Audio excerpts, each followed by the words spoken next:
Allez, on y va pour la résolution. Je vais essayer de m'ouvrir ça à côté pour commencer. Hop, très bien. Voilà. Je peux sortir de Regex 101. Vous pouvez utiliser Regex 101 si vous voulez vous aider avec ce genre d'exercice. Donc, on va avoir l'exercice qui est juste ici. Et je vais ouvrir la console avec F12. J'actualise comme ça. Parfois, il y a des petites erreurs qui traînent quand on allume tout ça.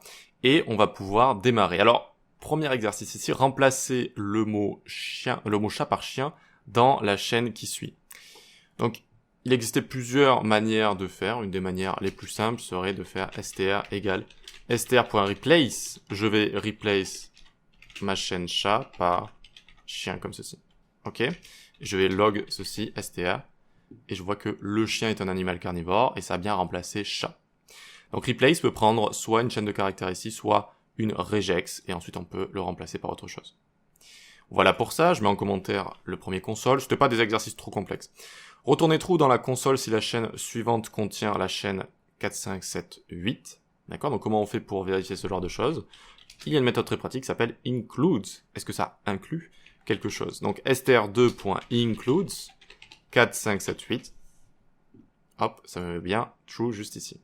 Super, pas plus compliqué que ça.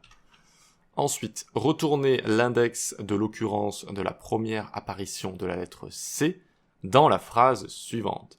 L'index de la première apparition de la lettre C.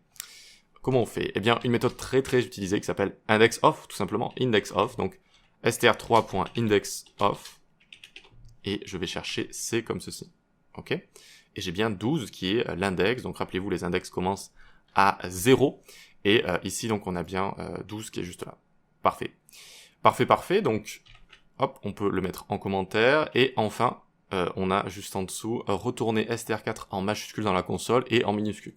Bon, là aussi, c'était pas trop compliqué si vous connaissez ces petites méthodes, mais il faut les connaître, donc c'est bien de se faire des petits exercices dessus. Donc on a to uppercase et to lowercase. Voilà, comme ceci. D'accord? Donc str5. J'ai cru que j'avais écrit de Ronaldo. Donc ici on a hello world et chute du coup qui est passé en minuscule. Voilà.